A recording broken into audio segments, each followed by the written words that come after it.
During the several workshops that I've taken in the past and still continue to do so, one of the commonest questions that I'm asked is, what is the difference between inspiration and motivation?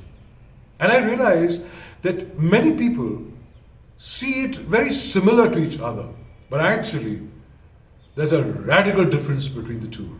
So what's the difference? Inspiration is highly intellectual.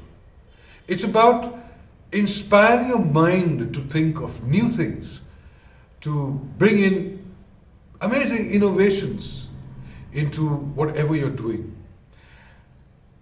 Inspiration inspires people to move upwards, chalk upwards, different levels of their existence as thought leaders, as creators, as inventors, as strategist thinkers, and so on and so forth. So now, therefore, what is motivation? Motivation is very emotional. It's when, for example, you're down and out, you're depressed, and you need somebody to motivate you so that you come out of that state of mind that you are in. And that's it. So you pop up, jump around a bit, and then it's a matter of time before you slide back into the state that you were in, because motivation is very temporary. On a lighter note, let me tell you how I can give you an example of the difference between inspiration and motivation.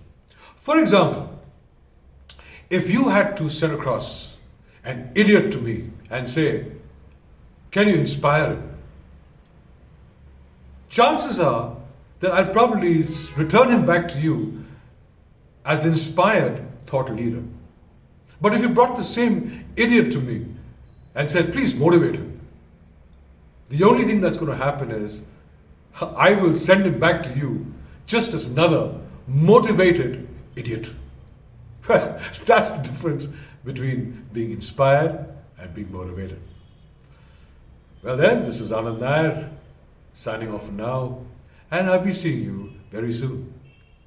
Take care and cheers.